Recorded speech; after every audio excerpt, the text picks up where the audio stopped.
แล้วแก้วตาสุขซื่นเถิดนะอย่าโศกสันลืมความคุ้นของมองใจกันให้ปีเก่านั้นหอบพาไปปีใหม่แล้วคนดีสดชื่นสุขีจิตแจ่มใสมีความคิดต้องการสิ่งใดก็ขอให้ได้ดังใจปองอายุยืนยาวมันวันนะนั่นขาวผ่องสุขะสุขสมปองภาระห่างโหยไทยปีใหม่แล้วแก้วตาหากเขานั้นนะจงแจ่มใสเดือนปีผ่านคนหมุนเวียนไป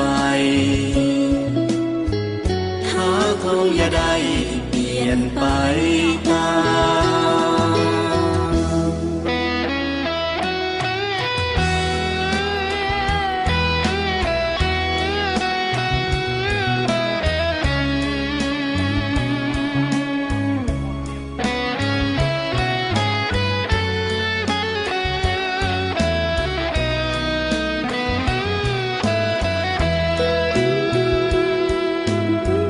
ปีใหม่แล้วคนดีสดชื่นสุขีจิตแจ่มใสมีความคิดต้องการสิ่งใดก็ขอให้ได้ดังใจปองอายุยืนยาวมันวันนะนั่นขาวผ่องสุขะสุขสมปองภาระห่างโหยไทยปีใหม่แล้วแก้วตาหากเขานั้นนะจงแจ่มใสเดือนปีผ่านคนหมุนเวียนไปถ้าเขาอย่าได้เปลี่ยนไปตาม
ปีใหม่แล้วแก้วตาสุขซื่นเถิดนะอย่าโศกสันลืมความคุ้นของมองใจกันให้ปีเก่านั้นหอบพาไปปีใหม่แล้วคนดีสดชื่นสุขีจิตแจ่มใสมีความคิดต้องการสิ่งใดก็ขอให้ได้ดังใจปองอายุยืน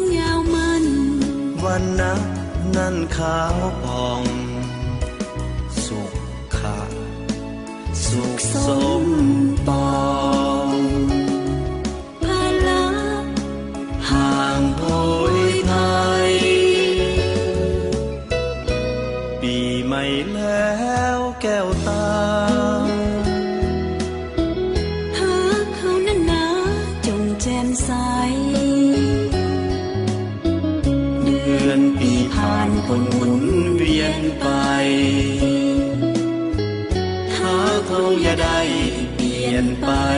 ตาม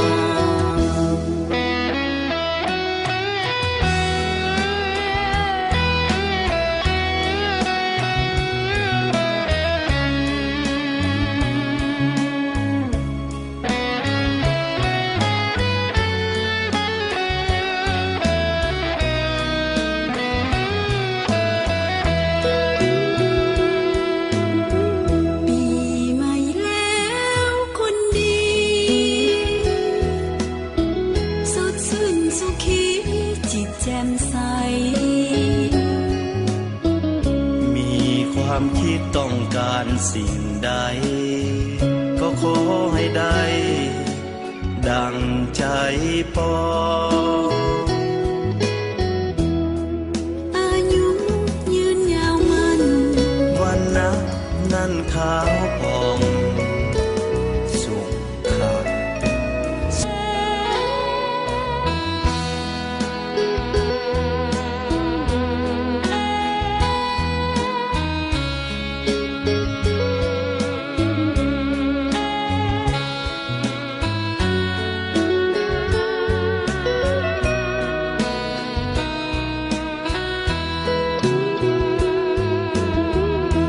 ปีใหม่แล้วแก้วตา สุขซื่นเถิดนะอย่าโศกสัน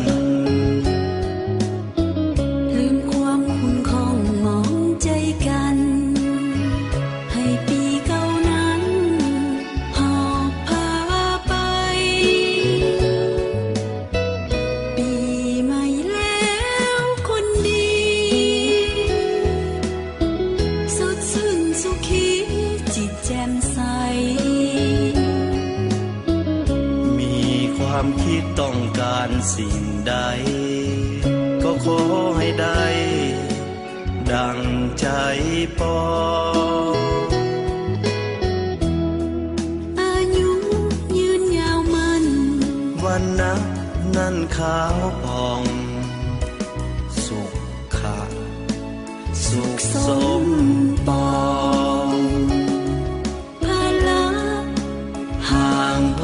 ยภัย ปีใหม่แล้วแก้วตา หาเขานั้นนาจงแจ่มใส เดือนปีผ่านคนหมุนเวียนไป ถ้าเขาอย่าได้เปลี่ยนไปตาม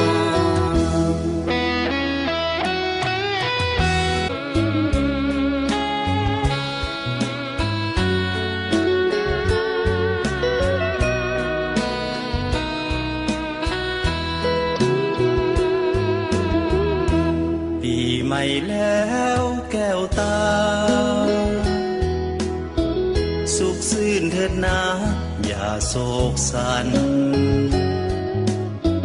ลืมความคุ้นของมองใจกัน ให้ปีเก่านั้นหอบพาไป ปีใหม่แล้วคนดี สดชื่นสุขีจิตแจ่มใส มีความคิดต้องการสิ่งใด ก็ขอให้ได้ ดังใจปอง อายุยืนยาวมัน วันนะนั้นขาวผ่อง สุขะสุขสมปอง ภาละ ห่างโพยภัย ปีใหม่แล้วแก้วตา หาเขานั้นนาจงแจ่มใส เดือนปีผ่านคนหมุนเวียนไป ถ้าเขาอย่าได้เปลี่ยนไปตาม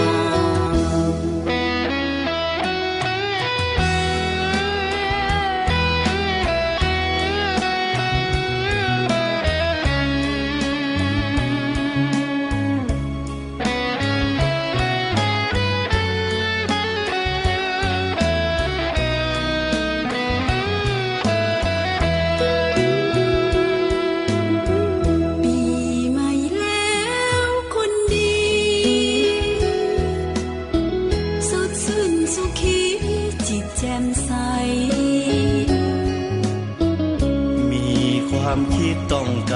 สิ่งใด ก็ขอให้ได้ดังใจปองอายุยืนยาวมันวันนับนั่นขาวผ่อง สุขค่ะสุขสมปองภาระห่างโหยภัยปีใหม่แล้วแก้วตาหากเขานั้นนาจงแจ่มใสเดือนปีผ่านคนหมุนเวียนไปหาเขาอย่าได้เปลี่ยนไปตาม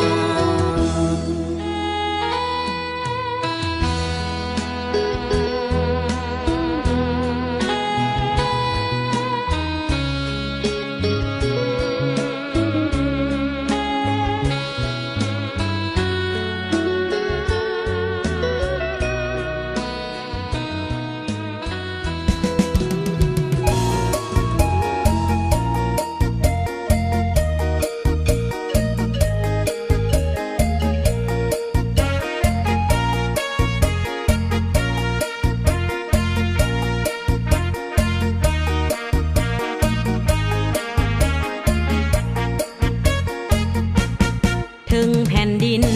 อันแสนฮักแพงของภาษาลาวผู้อาจหารยังมีสาวสวยงามเหลือเกินเสินแม่เสินอายทหารพานักงานทั่วหน้าเสินมาแวยามสาวเสียงควางมาแวเบิงจากมือจากวันเมื่อฮอดยามเขาในนาเขียวงามอุ้มทุ่มป่ามันต้นให้สาลีเขียวอุ้มทั่วโนนภูให้กะยกว่าสาวบ้านเฮาจังแม่นเก่งแท้นาเฮ็ดนาก็ได้ไปลำเลียงก็เก่ง